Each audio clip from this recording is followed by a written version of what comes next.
Friend, I am advocate Arun Kumar Singh और आप देख रहे हैं एकेएस स्टडी चैनल।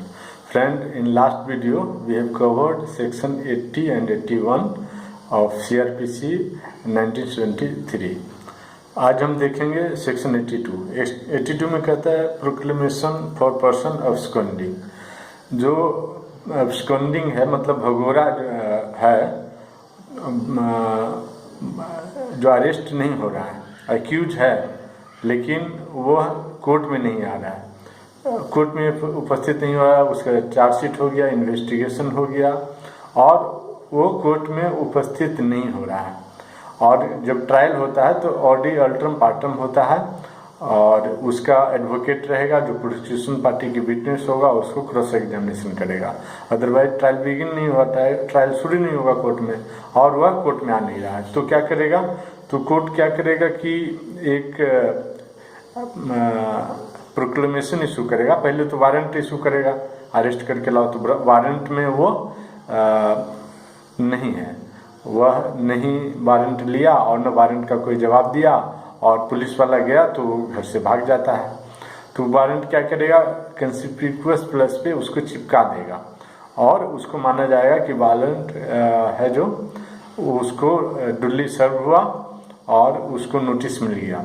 उसके बाद उसको प्रोक्लेम्ड ऑफेंडर घोषित करने के लिए उसको एक नोटिस प्रोक्लेमेशन ऑर्डर इशू होगा कोर्ट से और उसको भी उसके घर पे, सिटी में, गांव में, कोर्ट के बाहर कंस्पिकुअस प्लेस पे चिपका दिया जाएगा कि आप 30 दिन के अंदर, 30 दिन का कम से कम समय दिया जाता है के अंदर, और या 30 दिन के बाद सो एंड सो प्लेस पे कोर्ट में सो एंड सो डेट को आप आइए और उपस्थित होइए। और यदि फिर भी वो नहीं आता है तो कोर्ट उसको प्रोक्लेम्ड ऑफेंडर मतलब भगोड़ा घोषित कर देता है। उसके बाद भगोड़ा घोषित करने के बाद ही उसकी प्रॉपर्टी के अटैचमेंट किया जाता है। लेकिन एक्सेप्शनल केस भी इसका है। एक्सेप्शनल केस यह है कि यदि कोई बंदा पे ऐसा शक है कि प्रोक्लेम्ड ऑफेंडर घोषित करेंगे इसको और उसको 30 दिन का समय देंगे तो जितनी भी प्रॉपर्टी है वो चल अचल संपत्ति वो 30 दिन के अंदर वह बेच देगा। तो जब प्रोक्लेम्ड ऑफेंडर इशू करने का ऑर्डर जब जारी किया जाता है, इशू किया जाता है, तो उसी के साथ साथ अटैचमेंट ऑफ प्रॉपर्टी का ऑर्डर भी दे दिया जाता है। तो उसकी प्रॉपर्टी जितने भी है चल अचल संपत्ति सभी को अटैच कर लिया जाता है। उसके बाद सेक्शन 83 में, सेक्शन 83 कहता है दोस्तों attachment of property of person of absconding. तो उसकी जितने भी प्रॉपर्टी हैं चल अचल संपत्ति सभी को अटैच कर दिया जाता है कोर्ट में। और उसके पास संपत्ति रहेगा नहीं, सिर्फ कपड़ा पहना वही पहन करके भागा हुआ है, तो और कोर्ट के पास दूसरा उपाय भी नहीं है, क्या कर सकता है, उसके संपत्ति को ही अटैच कर सकता है। लेकिन जैसा कि मैंने बोला कि एक्सेप्शनल केस में उसके संपत्ति को प्रोक्लेम्ड ऑफेंडर डिक्लेयर करने से पहले भी अटैच किया जा सकता है। वैसा क्यों? तो ऐसा इसलिए कि किसी आधार पर उसको अपोजिट पार्टी द्वारा या कोई एफिडेविट द्वारा या किसी अन्य सोर्स द्वारा कोर्ट को सूचना मिली है कि जो व्यक्ति है वो भागने वाला है और वह चल अपचल संपत्ति जो है वह बेच कर भागने वाला, वो बेचने वाला है, डिस्पोज ऑफ करने वाला, किसी तरह से ट्रांसफर करने वाला है। तो क्या होता है कि अटैचमेंट प्रोक्लेम्ड ऑफेंडर का जो ऑर्डर इशू के साथ साथ अटैचमेंट ऑर्डर भी इशू कर दिया जाता है और उसका प्रॉपर्टी को अटैच कर लिया जाता है। उसके बाद देखते हैं कि सब सेक्शन 3 सेक्शन 83 का, if the property order to be attached is a debt or other movable property the attachment under this section shall be made by seizure, मतलब उसको सीज कर लिया जाएगा by the appointment of a receiver. मान लीजिए ऐसा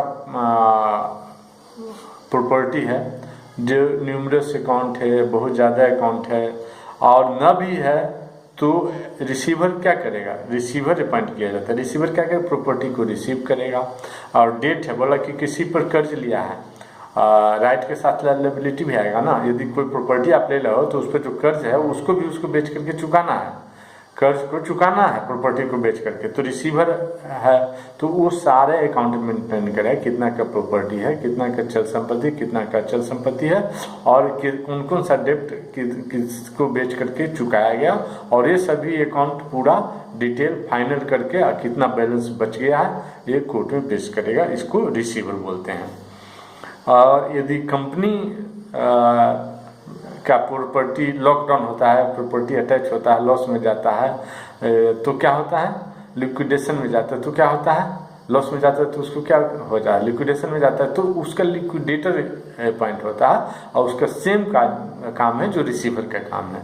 वो पूरा कंपनी का कितना आय है, कितना चल संपत्ति है, कितना अचल संपत्ति, पूरा लिस्ट बनाएगा। उसके बाद कितने शेयर होल्डर हैं, किनका किनका कितना शेयर है, उन सबको पे करेगा, फुल पे कर देगा यदि अमाउंट है तो, यदि अमाउंट नहीं है तो रेशियो में पे करेगा।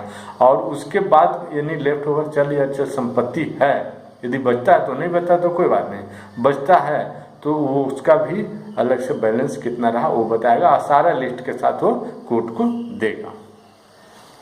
उसका सी है by an order in writing prohibiting the delivery of any such property to the proclaim person or to any one on his behalf. बोलता है by an order in writing, मतलब लिखित में ऑर्डर देगा और वो रोकेगा delivery of such property to the proclaimed person, proclaimed person को ऐसे प्रॉपर्टी को डिलीवरी होने से रोकेगा, और to any one on his behalf. यदि वो बोल दिया है कि मेरा प्रॉपर्टी वो है, लेके भागो, मैं तो पुलिस के सामने नहीं आऊँगा, तुम लेके भागो, तेरे को पैसा दूंगा, ये पैसा ले लिया उससे, तो ये अब उसको प्रॉपर्टी लेने नहीं देगा, है ना, क्योंकि वो चुपके चोरी किसी को भेजा कि मेरा प्रॉपर्टी है और उसको लेकर के आप आ जाओ, तो ऐसा नहीं होने वाला।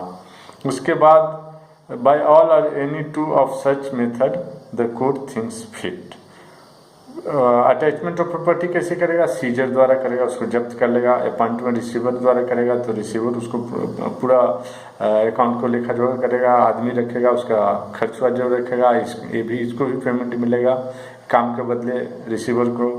और क्या कर सकता है कि कोई भी प्रॉपर्टी उसको लेके भाग रहा है, चल अचल संपत्ति, तो उसको रोकेगा, डिस्पोज ऑफ हो रहा है अचल संपत्ति, उसको भी रोकेगा, अचल संपत्ति को लेके जा रहा है, भाग रहा है, तो उसको वह रोकेगा। अचल संपत्ति तो लेके भाग नहीं सकता, तो चल संपत्ति लेके भागेगा, जाहिर सी बात है, तो उसको रोकेगा।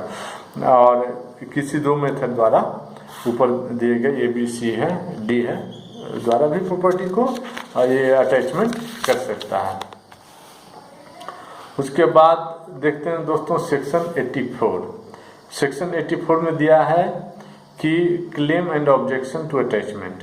अब कोई बोल रहा है कि सर वो मेरा चचेरा भाई है या वो मेरा सहोदर भाई है, तो उसका पूरा हिस्सा कैसे होगा, आधा हिस्सा मेरा है, तो उसके ये ऑब्जेक्शन है और क्लेम भी कर रहा है। आप पूरा प्रॉपर्टी को अटैच नहीं कर सकते, आधा प्रॉपर्टी को अटैच कीजिए, आधा उसका, आधा तो मेरा भी है।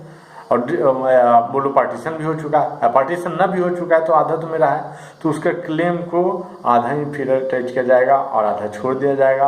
और यदि मूवेबल प्रॉपर्टी है तो आधा ही लिया जाएगा, आधा प्रॉपर्टी को छोड़ दिया जाएगा। उसके बाद कोई अटैच कर लिया है, फिर भी कोई क्लेम कर रहा है कि प्रॉपर्टी सर मेरा है, मेरे से उधार लिया था, तो प्रूफ ऐसा कुछ दिखाएगा कि सचमुच ऐसा है बात, तो उसको भी वो प्रॉपर्टी लौटा दिया जाएगा। देखिए, if any claim is preferred or objection made to the attachment or any property attached under section 83 within 6 months from the date of such attachment, आप प्रॉपर्टी जब अटैच हो रहा है उस समय तो आप क्लेम करेंगे तो उसी समय रोक दिया जाएगा।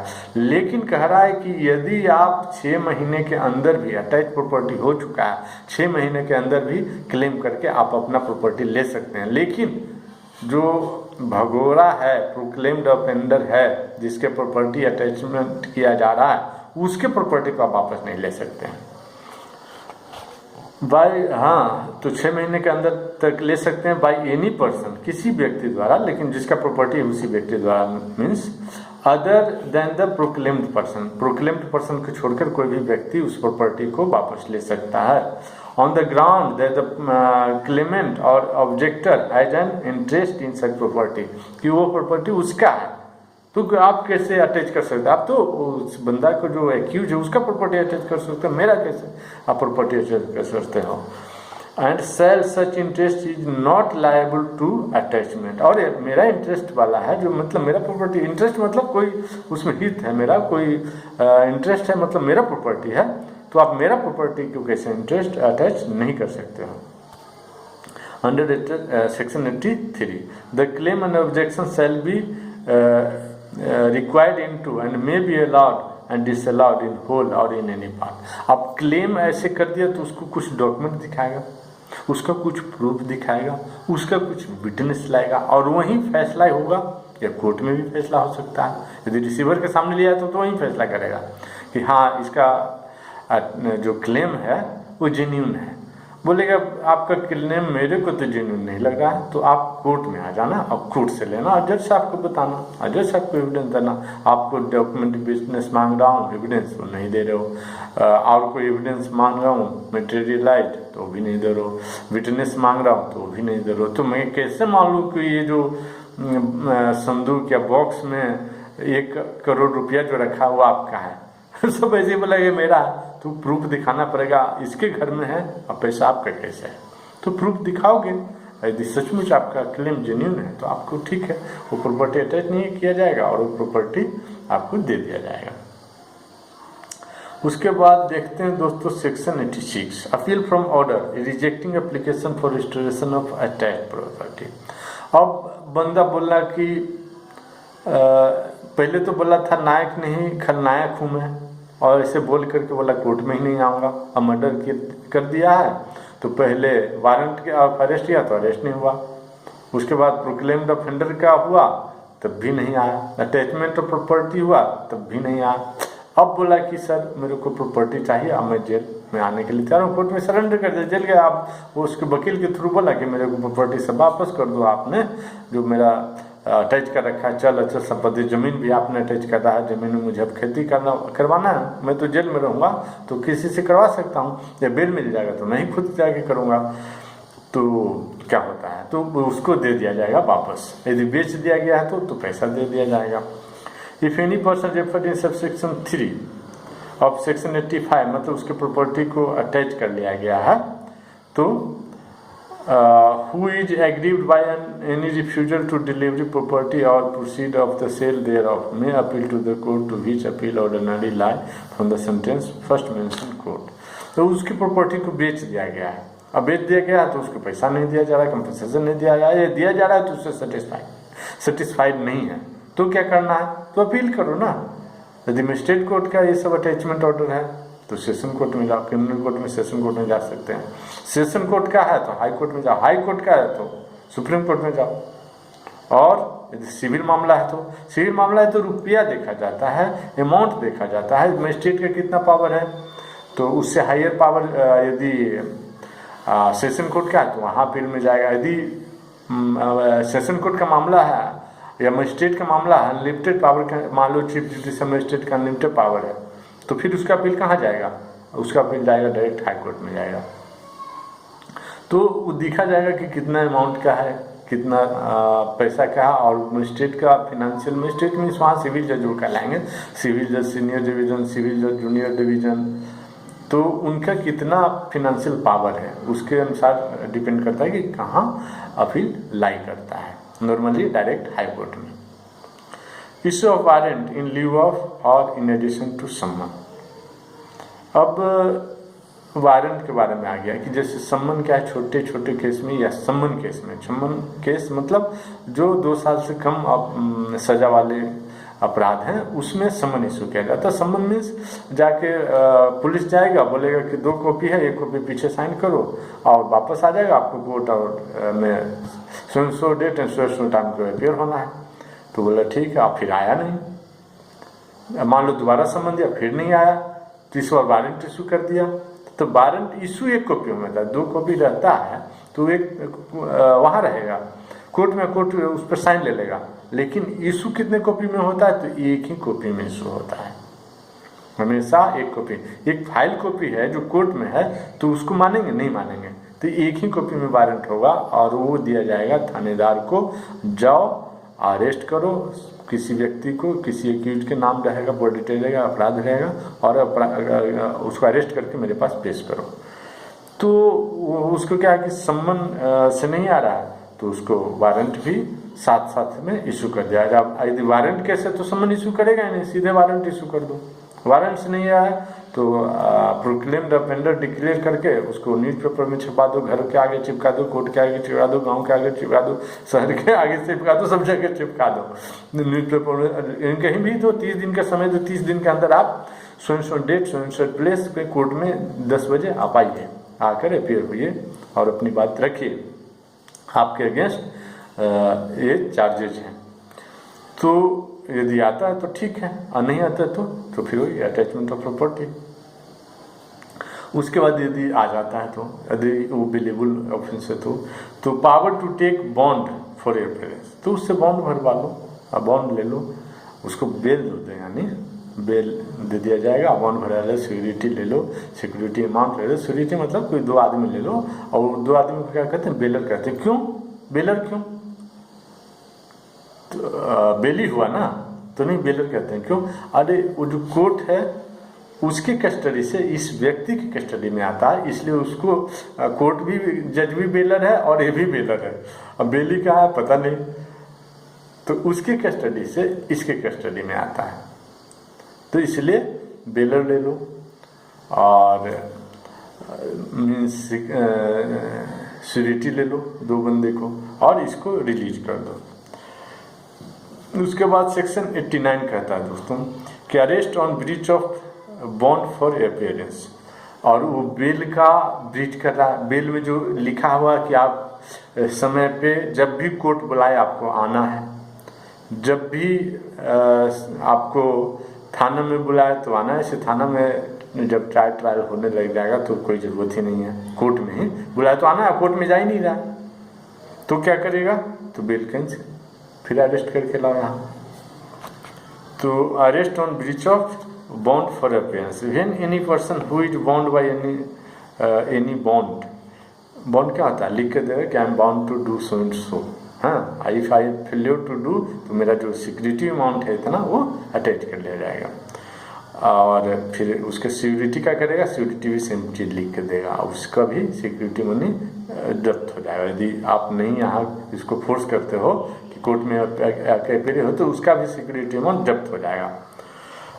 Taken under this code to appear before a court does not appear the officer presiding in such court, मतलब जज में पास ए वारंट, डायरेक्ट वारंट मतलब warrant of arrest, that such person be arrested and produced before me, before him मतलब before me। कहता है कि ये अब बॉन्ड भरा है, बेल लिया है, बेल के डॉक्यूमेंट पे साइन किया, अब उसको ब्रीच कर रहा है, उसको मान नहीं रहा है, तो क्या करो, फिर उसको अरेस्ट वारंट इशू करो, आप इस बार अरेस्ट करके फिर यहाँ लाओ। और पुलिस रिमांड में मांगता है तो पुलिस रिमांड में दे दो, उसको 2-4 दिन पिटाई करेगा, वो सही हो जाएगा। उसके बाद अब सेक्शन 90 है दोस्तों। सेक्शन 90 है provision of this chapter generally applicable to summon and warrant of arrest. जो समन केस है अब उसी में समन इशू करोगे, अप्लीकेबल टू समन, और समन केस से वारंट भी इशू कर दो, समन से नहीं आ रहा तो, लेकिन वारंट केस है उसमें डायरेक्ट वारंट इशू करो। तो provision content in this chapter relating to the summon and warrant and their issue, मतलब इशू कौन करता है, कोर्ट करता है, इशू का रूल कौन बनाएगा, हाई कोर्ट बनाएगा। एंड सर्विस, सर्विस कौन करेगा, एग्जीक्यूटिव फंक्शन है तो सर्विस करेगा थानेदार, सर्विस का रूल कौन बनाएगा, तो स्टेट गवर्नमेंट बनाएगा। एंड एग्जीक्यूशन, ऐसे कैसे एग्जीक्यूट किया जाएगा ये भी अपना high court state government decide करेगी, और वो तो दे देगा थानेदार को, थानेदार करेगा execute. Shall so far as may be apply to every summon and every warrant of arrest issued under this court। तो आज के लिए इतना ही दोस्तों, धन्यवाद। कल हम देखेंगे नया chapter 7 process to compel the production of things. अब प्रोडक्शन ऑफ मैन तो आप देख लिए कि कैसे उसको पहले सम्मन दो, मतलब एक लव लेटर दो, नहीं आ रहा, फिर वारंट इशू कर दो, उसको घसीटते हुए लाओ, फिर भी नहीं आ रहा, उसके जितने कपड़े हैं तन पे वो छोड़ करके चल अचल संपत्ति सब अटैच कर लो, फिर तो आएगा। और 6 महीने के अंदर कोई क्लेम है तो वापस करो, और नहीं क्लेम है तो बस सेल आउट हो जाएगा। फिर वो अरेस्ट होके आ गया कि मैं आ गया हूँ, यदि सेल आउट नहीं हुआ और उसको बेल मिल जाता है, बोला मेरा सर पैसा वापस करो, मेरा अमाउंट वापस करो, मेरा चल संपत्ति वापस करो, तो वापस कर दो उसको फिर। तो उसके बाद ये हो गया। अब डॉक्यूमेंट कोई किसी के पास उसको लाना है तो क्या करेंगे, तो समन टू प्रोड्यूस डॉक्यूमेंट और अदर थिंग्स, सेक्शन 91 हम कल देखेंगे दोस्तों। धन्यवाद, आज के लिए इतना है।